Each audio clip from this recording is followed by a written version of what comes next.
This time on episode 472 of Legends of S.H.I.E.L.D., we talk the two-part season finale of Moon Girl and Devil Dinosaur, episode 15, OMG Issue number 1 and OMG Issue number 2.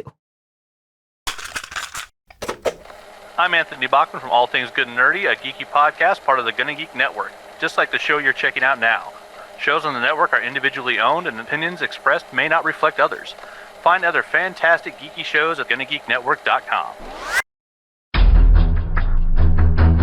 You have been granted clearance by Director Alfonso Mack Mackenzie. Stand by for a S.H.I.E.L.D. debriefing.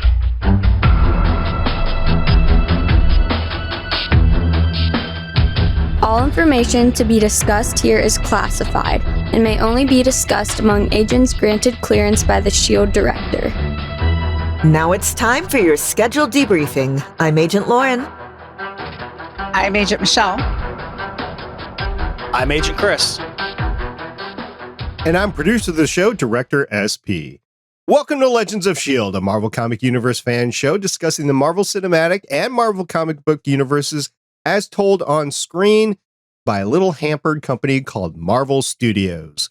The show is recorded on Saturday, May 13th, 2023, a day before Mother's Day. Hi, Mom.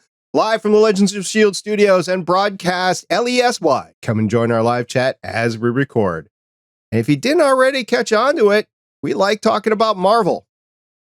Because even S.H.I.E.L.D. has a texting limit. If you'd like to talk to us about S.H.I.E.L.D. and their texting limit, you can find us at our website, legendsofshield.com. If you're old, like me, most of the time, and you just don't know how to text, you can still leave us a voicemail at 844 the bus one. That's 844-843-2871. If you have stories about people being angry that you didn't return a text within 5 minutes, you can share that story on our Facebook page, Legends of S.H.I.E.L.D. Podcast.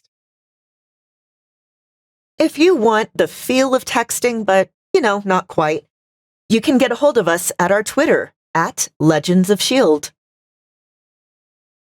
If you want to have a video game playing in the background while you tell us stories about all the times that people just did you wrong with text messages, make sure to tag us over on YouTube. Over there, we're gonna. And if you want to exchange long-form texting in a group setting, join our Discord server at gonnageek.com/Discord. And remember, Legends of S.H.I.E.L.D. is a proud member of the GonnaGeek.com network. This week, we have the finale for Moon Girl and Devil Dinosaur. I'll tell you what, it's been a fun 8 weeks covering this. And yeah, even though it's not meant for me, we're going to talk about how it ended. So you guys ready to ramp up? I mean, there was texting back and forth about this. You guys ready to go? Oh, yeah. Yes. Yes. Here we go.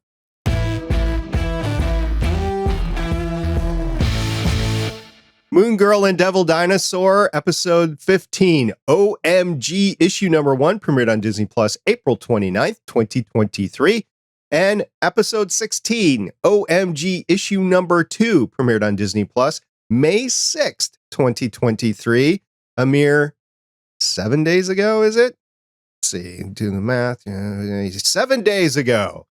Michelle, who is the greatest IMDB description reader out there? Well, I think that's me, of course. Okay, here we go. OMG Issue number 1. Lunella uncovers the history of the original Moon Girl as she struggles to thwart a powerful villain's plan to use her portal for evil. OMG Issue number 2. Moon Girl faces her greatest challenge yet and puts everything on the line. All right, I have decided to start this discussion as to why the season needed to not have a cliffhanger. That's what we need right now. We need to discuss why no cliffhanger. Because it hurts my feelings personally. Because you don't know if you're going to get a season 2. That's true. We know now. What do we know now? There's going to be a season 2. Oh, there's going to be a season 2, and we got a cliffhanger in this one. So, yeah, I think they did pretty well in it. I don't know. What do you guys think? Cliffhanger, good? No?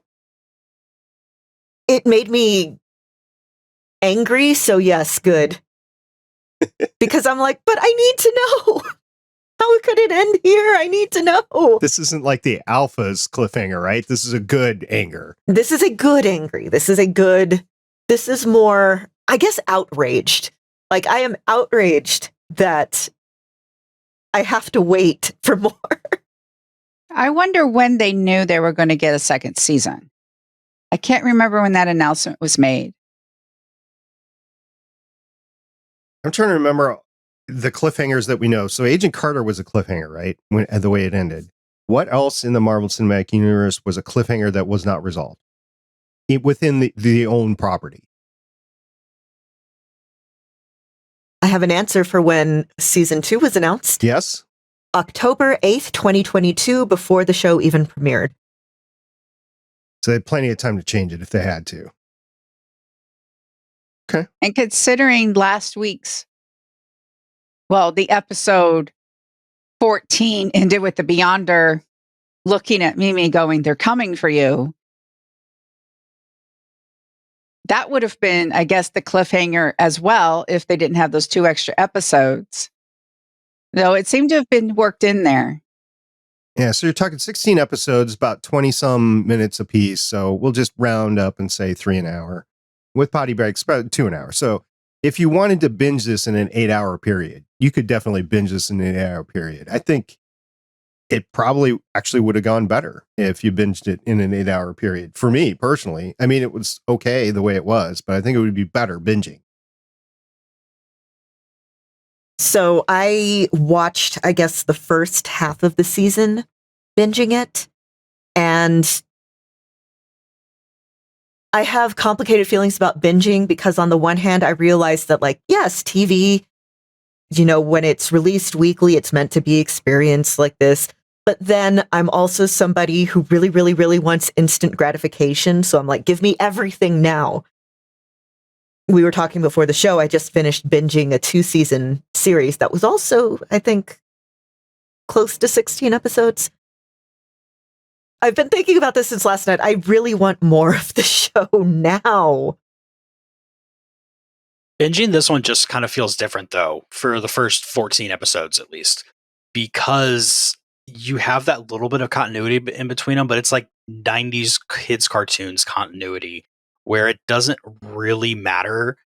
So, like, it's not like you've got a story that, they're leaving you on this little cliffhanger at the end of the episode, and then you instantly get the answer week after week after week, which in the binging case would be 5 seconds later. So binging this one, to me, was fine. Like, when I went and watched 3 weeks worth of stuff because of a couple episodes I had to miss here, the only difference was I had to actually tell myself I'm allowed to watch more than 2 episodes and remind myself about that. But I didn't feel like I experienced this specific show all that differently until I got to these 2. Because going from issue 1 to issue 2 did, I think, really get made with the intent of, oh crap, at the end of issue 1, I'm going to have to wait and see what happens. And so this one gets weird, and TV now is getting made differently anyway. So it's kind of hard to compare things, but this one, I think binging is relatively okay.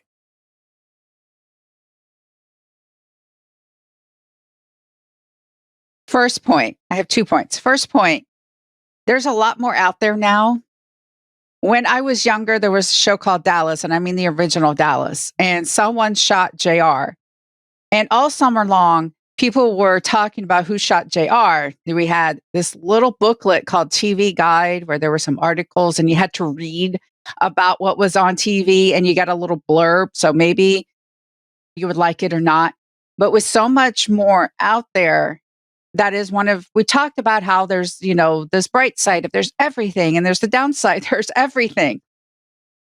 Because of that, I think to survive in this new market, you need to be able to give a little bit more faster. We're even seeing faster times for a movie to become streaming now because of just everything out there.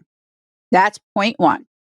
Point two is it reminds me of reading a comic book monthly versus waiting for the graphic novel. And waiting monthly for a comic book, I can understand why there are people out there that are like, yes, I have time to read this, and then I'm going to go back and look at all the art and analyze it. And by the time I'm done consuming this and tying it into the overall continuing, the next issue is out. That's the way it should be. But I'm sorry, for me, I just have time to read things. And so, yes, I'm a graphic novel person. I'm willing to wait until all those 6 things are compressed into one thing. And so I can just sort of read this little mini arc. I do like the collecting of things, the story together. I am not anti-binging at all. I was just wondering how everybody thought about it going into it. Another thing I want to discuss is the world building in the series, these episodes in particular. Not only do we get S.H.I.E.L.D., we get Agent Maria Hill. Not only do we get Agent Maria Hill, the voice actor was Colby Smulders. Hashtag it's all connected. That's, I mean, we had mentions of S.H.I.E.L.D. I love how this became, it started off, we got to know Lunella, we got to know Casey, we got to know their family units, we got to spend time. The world building became part of the story. And then I loved how it went from this little nuggets of getting to know everyone. And then it spent out in like another circle of getting mentions of S.H.I.E.L.D. Here we got a little thing of Captain America, Sam, Captain America. Then it went bigger. And then we got S.H.I.E.L.D. actually coming in the past.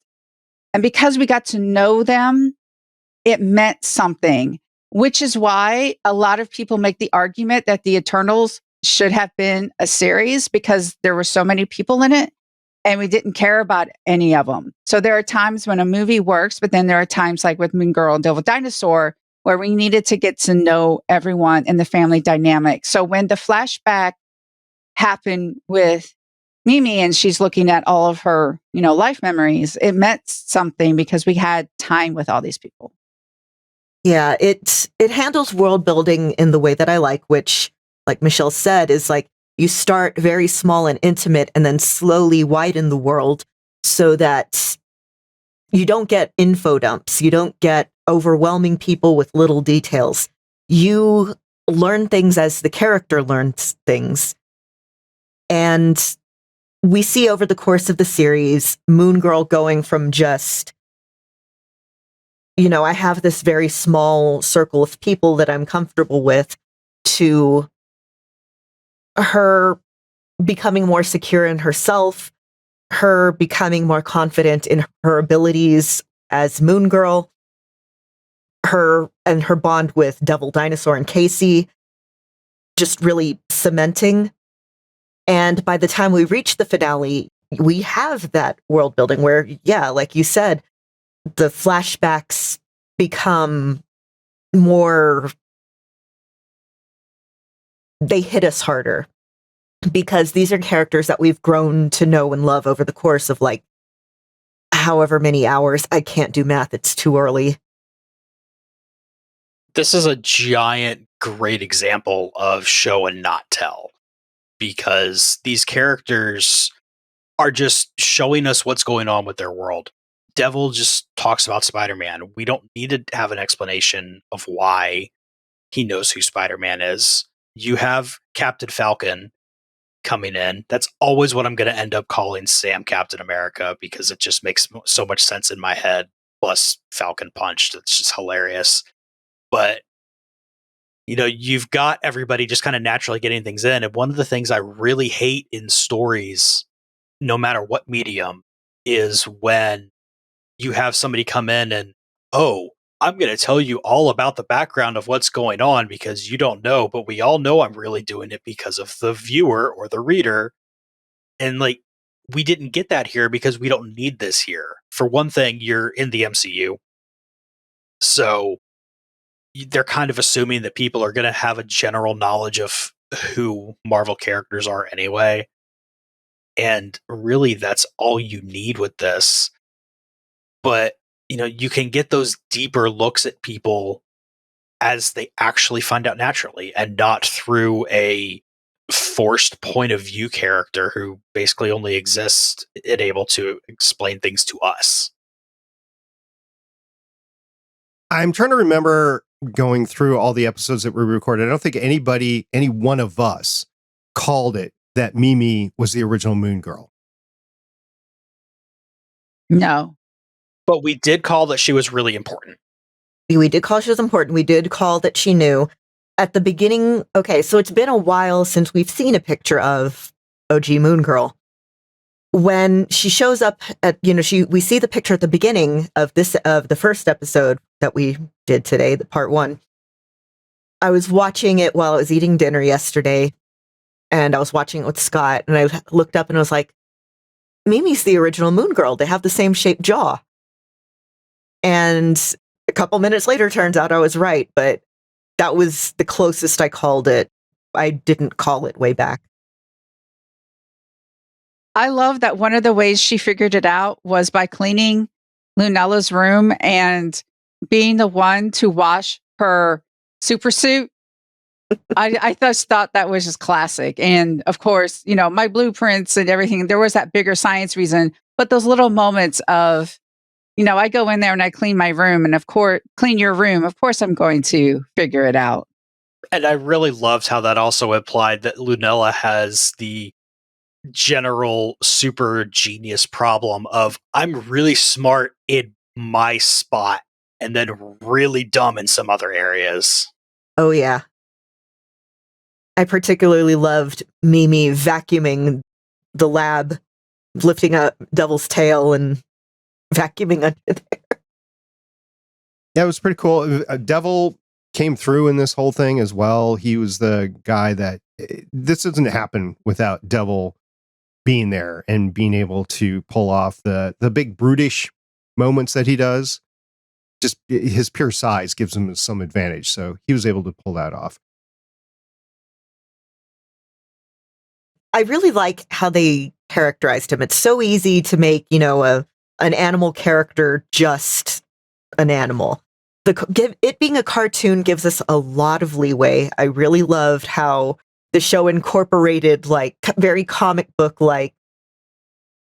you could see little images of what they were thinking or what they were saying, stuff like that.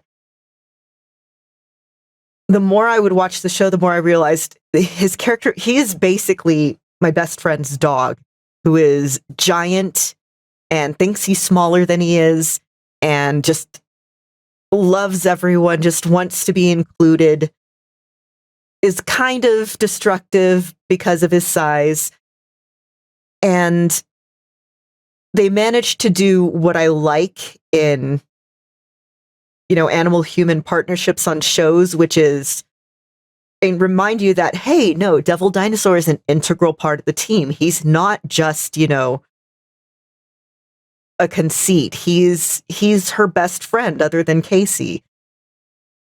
They have this bond after everything they've been through.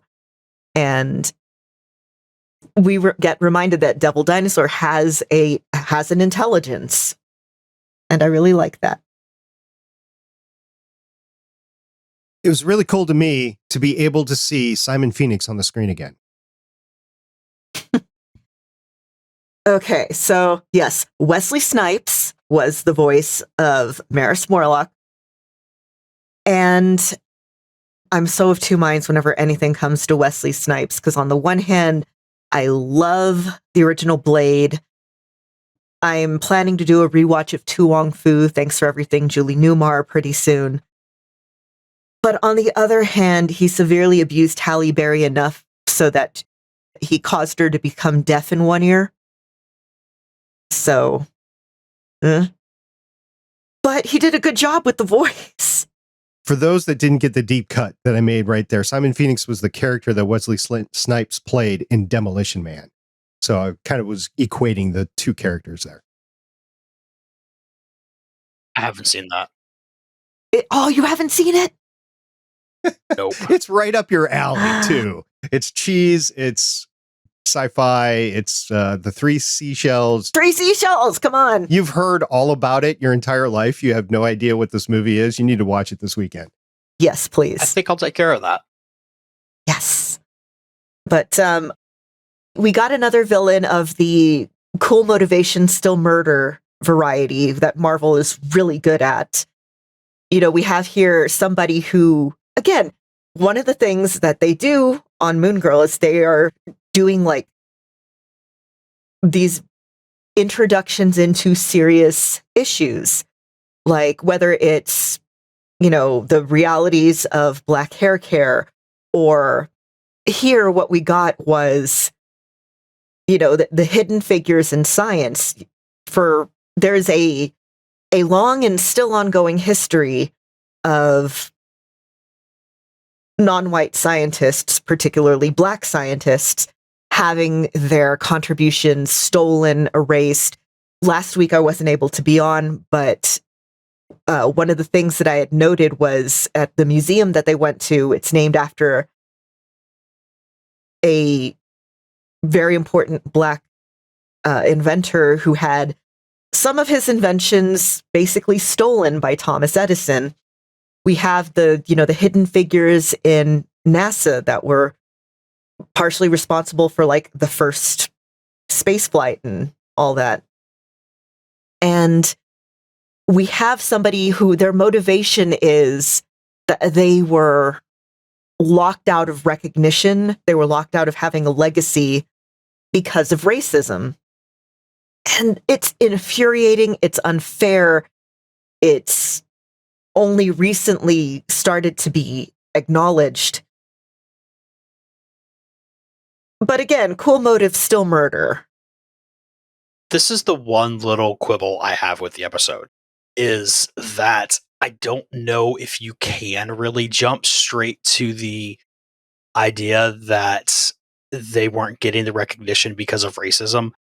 Like, it's sitting right there, but we don't have any indication from that main scientist that stole it from him whether he was doing it because of racism or whether he was just doing it because he was a general asshole and he would have stolen it from anybody.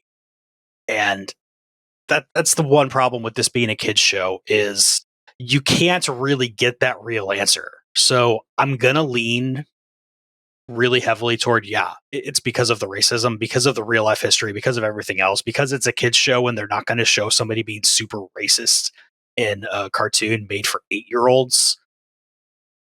But also, is it ever really too early to start learning that stuff happened and get you on the track of finding out who the real creators of things were? Yeah, the fact that it wasn't just that one guy, that it was all the people who got to be in the room where it happens were white men. And they very deliberately showed these two black characters being shut out. It's, again, they implied it as much as they could without him calling them a slur or something. I just want Disney to bring the hammer down and say it outright. That's all. And they're never going to do it.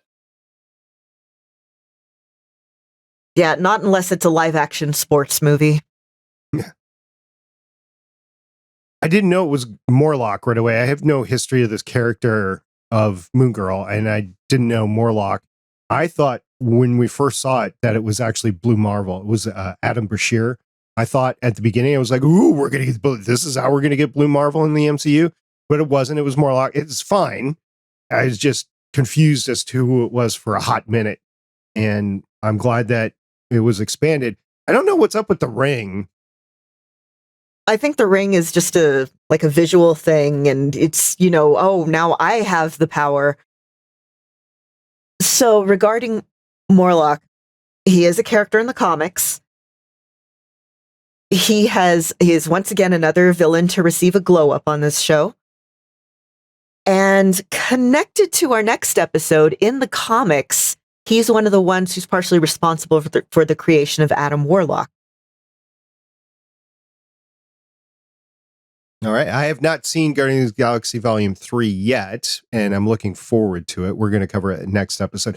We were supposed to cover it this episode. I should have covered it at the top of the episode, but we couldn't because we had people, and I won't name who. It was multiple people that could not get to the theater in time. So we're going to have to slay that towards the next episode. But yeah, we've all seen Adam before. It's been in Marvel in the post credits before, so we all know who you're talking about. Yes. And we have seen him in the trailers and everything. And the only thing I will say about Guardians 3 is bring tissues. I cried 7 times. Aw, you're going to kill off 7 of them? I didn't know there were 7 Guardians. I have not been spoiled on anything in the movie yet, so Okay, just bring extra napkins in when you get your popcorn and drink and everything. Okay, will do. But yeah, back to Maris Morlak. You know, he's another villain in that vein of like Killmonger, where it's cool motive, still murder, or in here, you know, throwing racist jerks into a portal where they get eaten by weird monsters and then pulling weird monsters out of the portal for his revenge and kidnapping kids and grandmothers and basically don't do any of that. Just, well, I mean, I guess throwing racists through a portal is okay. Check where the portal goes first. Yeah. Because you don't want to send them somewhere bad. But if they're going to get eaten, then yes, throw them through the portal. Well, no, it's not even that. You could send them someplace where they could team up with somebody even more horrible and make even a compounding exponential horribleness. Also true, yeah. Battle World, let's go. Bottom of the Marianas Trench. That's not really a different world. That's this world. Have you seen the wildlife down there? That's a different world. Yeah, we know so little about the ocean. Yeah, we know more about space than we do the ocean. Yeah, it's wild. And there's a reason for that. It's physics. It's easier to get to space than it is to go 5 miles down. This is very true. Although there was that great movie out. It was a documentary. It was called The Core. Did anybody watch that? Where you tunnel through? I thought you were going to say The Abyss. Well, that too, but that didn't go down that far. I think that was just the Atlantic. I don't know. Good question. I don't know where the Abyss is supposed to. I love the Abyss. I love the movie, but I just don't know where it takes place. The bottom of the ocean, I get it, but I don't know where in the ocean. And well, this planet is what, 70-80% ocean. So the Caribbean, according to Wikipedia. Yeah, it doesn't get. It's been forever since I've seen it. Deep in the Caribbean. It gets deep because you got the shelf right there, but it doesn't get that deep. I guess something wrong with the movie. I don't know. Anyway, anybody else have any other thoughts they want to talk about? Because this was a couple of interesting episodes. So only kind of tangentially related, but I was doing my usual IMDB hopping while watching the show, you know, looking at the voice list and everything. And finally, I ended up looking at Liebe Bearer, the voice of Casey. I ended up looking at her profile. And it mentions a sister, Ariella Bearer. And I'm like, that name is really familiar. So Casey's sister in real life is Gert from Runaways. Nice. I wanted to talk about Casey because this whole thing doesn't happen without Casey. Casey came through with a couple of things, the yarn board, and I've got something else for Casey, but you want to say something about Casey too. I love her. You know, her interest in fashion and everything over the course of the show is not shown as frivolous. It's shown as useful, as, you know, it's creative, but it's also functional. And here we have those, you know, those pillows and those shirts that have the dual-sided sequins. Well, she does that, but the other side is basically an invisibility cloak. It's pretty cool. I got some strong Ghost Spider vibes from that. I mean, that honestly would be more of a Miles Morales thing. but I appreciate it. It's in the name, Ghost. I know, it's really weird.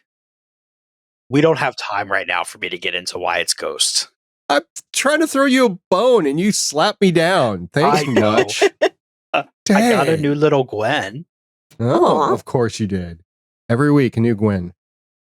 And not in the way that everybody's thinking that I just said that. But the other thing I want to say about Casey is, I don't know about you guys, I think she would make an excellent S.H.I.E.L.D. PR person. Yeah. She might be too excitable, though. Well, that's exactly what you want for S.H.I.E.L.D. Yeah, she's excited about what she's doing. She's ambitious. She's smart. She's multi-talented. Casey's a really fun character, and I really love her as kind of a foil to Moon Girl. Their interests are different, and yet they are both incredibly competent in their particular sphere of interest. And she's a great detective.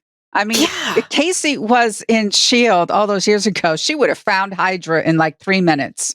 Oh, yeah. I mean, could you imagine her on the TV doing the public service announcements when Galactus is coming in on planet Earth, right? About to invade. She'd be like, oh, yeah, her eyes bugging out and everything. I think it'd be great. It would be what the situation required. She would be, yeah, again, such a good publicity person. Just, she's a fun character. I'm glad we got her. She reminds me a lot of, names are escaping me right now, but she reminds me a lot of the main person that you see in the support group, in the support track in My Hero Academia, the girl who can see like 5 miles away and makes all the gadgets that end up exploding and being almost useful but super horrible. I still need to watch that show. But just the enthusiasm for everything and the wanting to help everybody out and her people out and being so excited about being able to make them better. That is who Casey really reminds me of. And if you haven't watched My Hero Academia, go do that. So, Chris, you had some insight into the meaning of the title, OMG. OMG for me, I'm thinking, obviously you have what they're wanting you to think first, original Moon Girl, because that's what they keep talking about. But then there is this meaning 1B that I think is, oh my goodness, this show is so suddenly super important. Because for the first 14 episodes, it's just a fun trip with the superhero, and we're going to get our thing, and it's going to be fun and whatever. And, you know, you'll have some nods to other Marvel properties and be fine. All of a sudden now, with S.H.I.E.L.D. coming in here, with the portals, we've seen the portals from What If having the same kind of monsters coming in. We've seen older versions of these heroes passing the torch onto a new person. There is just so much here that I think this has gone from, hey, here's a kid's show that a parent can, worst case, stand being in the room for, and, you know, obviously best case, actually enjoy it with their little kid. This is now suddenly, here's a side entrance for kids into the MCU where they don't have to go back and start from the beginning of everything. They can start from Moon Girl when they're young and go this way. And you can tell the parents or anybody who's stuck watching this with somebody younger, yes, this thing just goes and it's fun, but just like cotton candy popcorn kind of thing, you know, you eat it and it's gone. All of a sudden, here's all these things you can look for in it. Here's how this is suddenly so much more important just through these last 2 episodes.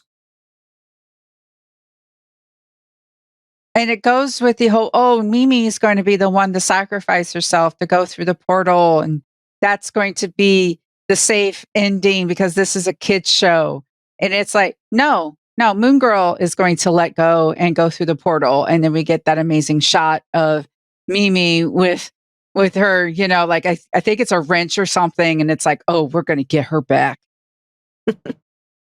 So I got a question for you guys. There's a portal. Moon Girl, Lunella, goes through the portal. What do you think is on the other side? Where does she portal to? I've got some theories, but where do you think she is? Lauren? I mean, I kind of hope like the dinosaur world so she can make friends with more dinosaurs. All right, Chris? I think she is on the moon with Wheatley.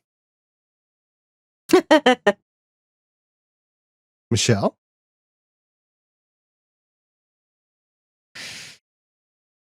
So many choices, I know.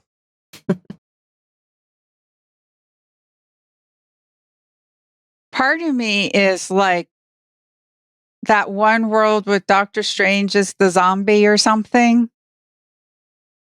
There's that one. Are you talking about Strange Supreme or are you talking about Zombie Supreme?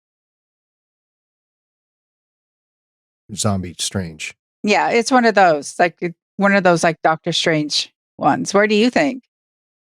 Well, I was racking my brain on where they would go, and I was thinking, they brought up Agents of S.H.I.E.L.D., so it could be Maveth. Maveth is a thing. It could be Maveth. She could go back out there, maybe hook up with a former Agents of S.H.I.E.L.D. character. That would be a way to bring the Agents of S.H.I.E.L.D. characters in, right? That would be kind of cool, right? And I was thinking, well, it's a portal, so it could be Kamatage, and she could end up, on Wong's couch watching reality shows. So, that'd be kind of cool too, right? That would be cool. She could go to a world where Iron Fist was good. Oh, would that we were all in that world. But then I got thinking, I think it's going to be along the lines of what Lauren was saying with Dinosaur World, except for not Dinosaur World, but we have to bring in a certain aspects of the Marvel characters anyway. So, of course, let's go Savage Land. Let's put her in Savage Land, make a bunch of dinosaur friends to bring back so Devil can have some friends. I think that's where she's going. Moon Girl and Boom Boom? Yes. Yeah. That would be fun. So I don't know what they're going to do, but writers, we gave you some ideas. So hopefully you've got something in mind already, because she's got to get back. The thing about Savage Land is there's not a lot of tech there. So it'd be very, very difficult for her to get back. Just like at Maveth, it would be difficult for her to get back. And those are just five, 1, 2, 3, 4, 5, 6. Those are just 6 examples of where we think they're going. If you've been listening to our coverage of Moon Girl and Devil Dinosaur, please let us know where you think they are, because we want to hear your predictions. This is wide open at this point. Just looking forward to seeing what's out there. All right, we're going to start closing it up. Last thoughts. Chris, you get to start. I'm so excited for wherever she ends up, because like you said, you could go anywhere. You can bring in anything. It's just a complete blank slate. Most of all, I'm just excited that there are new entry points to the MCU that don't require you having to go back and watch a bunch of things to catch up. Or, even if you don't mind watching it, that's days and days of watching all the MCU movies. So have this new entry point, be good, and just, like I say on my own show, just find yourself a new favorite character.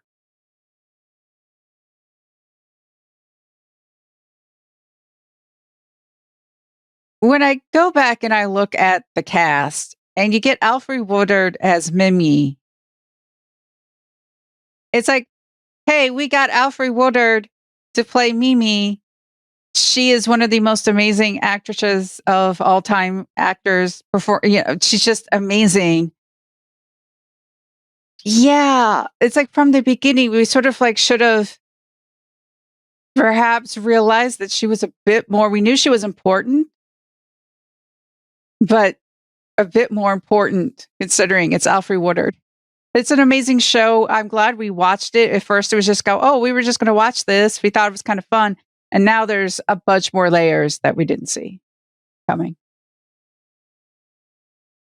I mentioned when we started this, I love the voice actors. I love the animation. I love the music, just the vibe of the whole thing. And then you add in the fact that it actually has a really good story. I'm really happy we watched it. I cannot wait for season 2. And I think I'm going to have to rewatch it a couple of times just because It's so fun. It's fun. It's fun. Along the lines of what Michelle just said, the Beyonder, played by Lawrence Fishburne, we're going to get more of that character. It's going to be instrumental in getting Lunella back, I believe. And the Beyonder is now probably going to either be on the planet or wherever Lunella is, or be helping Mimi out and Casey. And the combination of Mimi and Casey and Devil, that's going to be cool. They're going to need a new lair because they got exploded. And it was pretty neat that Mimi knew that it needed to be self-destructed and was down there trying to self-destruct the whole thing. I mean, as soon as that happened, it was like, OMG, this has been going on for a while. And it was really cool. So I'm looking forward now to finding out what happens in season 2. Before, I was kind of like, yawn, this series is not for me, but not just for the story. I want to see what happens.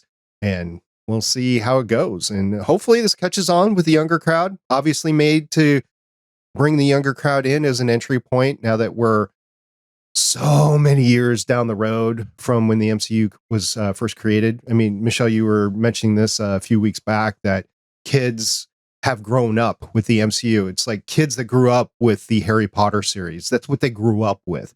And now the new generation of kids gets a new entry point with these animation series. So really looking forward to all that.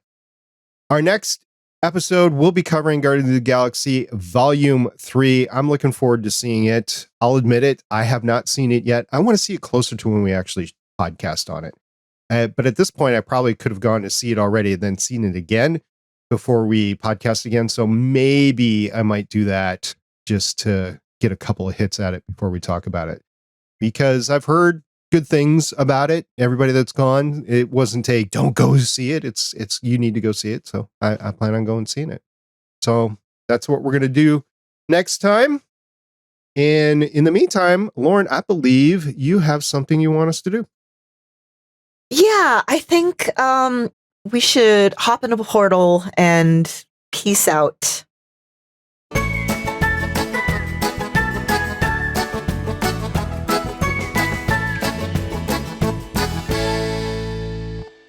Thank you very much for listening to us. We really appreciate you sticking with us through Moon Girl and Devil Dinosaur. And if this is your first podcast that you're listening to because you've heard great things about the thing, go back, watch all of Moon Girl and Devil Dinosaur, and then listen to us talk about it and let us know what you think about it. And yeah, looking forward to Guardians of the Galaxy in a couple of weeks. I thank everyone for interacting with us and listening to our show. We have a very vibrant and lively Discord community. And final note about portals, I just hope Lunella knows the cake is a lie. The cake is a very important thing. My wife is actually going to be spending the afternoon finishing a cake for Mother's Day. And I'm hoping she made a smaller one this time because we always get stuck bringing most of it home and then I have to eat it. And that's part of the excuse that I'm going to use for why I have to keep buying new pants. So if you would like to be our friend and live anywhere near me, I will give you free cake because any cake that you eat, I cannot eat. And sharing with your friends is fun. Just like sharing podcasts with your friends is fun. Take something that you like, share it with other people. Find a show like this that you like with multiple people and check out other things that the people are on. Like, for example, if you like listening to me, then you can check out playcomics.com, see what I'm doing over there. As we're recording this, the next episode to come out, I am looking at Golgo 13 Top Secret episode with Corey Bird. Oh, hey. So I had an audiobook come out this week. It's currently on Kobo, Chirp, Google Play. It's being released to a whole bunch of different platforms a little at a time. If you like sapphic polycules and psychics and ghosts and mysteries, murder mysteries, check it out. It's called Psychic City by Paige Turner.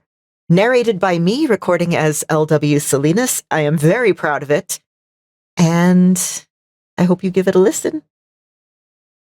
And don't forget to check out all the other great shows on the Gonna Geek Network. We have a sister podcast, basically, Capes on the Couch. They recently did an episode on Adam Warlock before Guardians of the Galaxy Volume 3 came out. It's always a blast listening to their coverage of Marvel characters over there. Smoking and Drinking and Capes just dropped a DC movie property. It was the original Superman 1978. Apparently, don't go looking for your heroes when you're older in that one, but Christopher Reeve will still be the iconic Superman for me, although Henry Cavill did a pretty good job with it.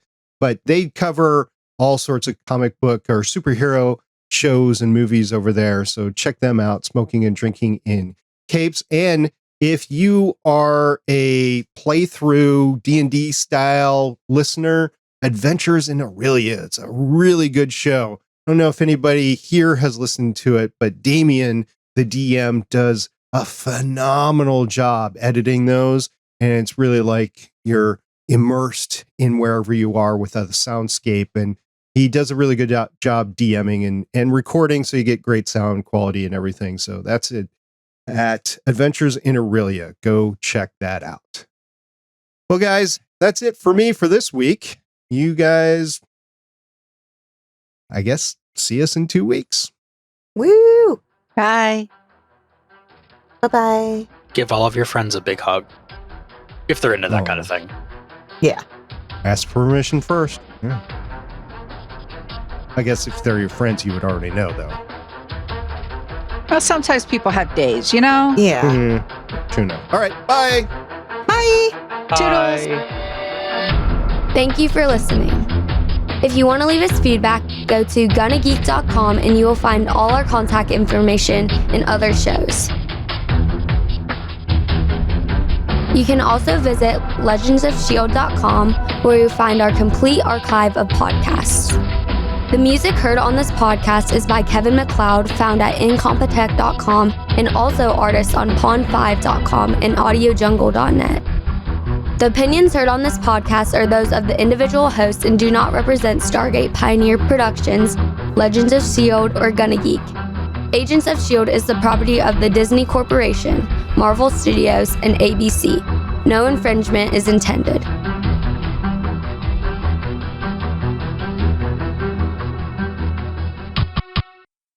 Legends of S.H.I.E.L.D. is copyright 2013 through 2022.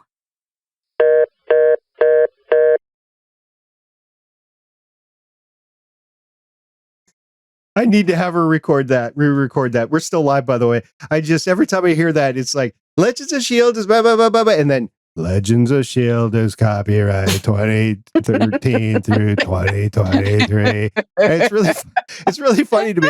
It's my daughter that did it, by the way. It's really funny because she is on a cruise. She just got on a cruise today. So she flew down to Cocoa Beach last night, and they left on a cruise, her and her boyfriend, as a graduation from college present for him. They're on a cruise for 5 days in the Caribbean. So it's just really, I was listening to that and knowing her happy, bubbly voice, especially when she was talking about the cruise and everything, and they just go to Legends of S.H.I.E.L.D. is copyright 2013 through 2023. So I'll try to get that fixed in a couple weeks, guys. All right, bye.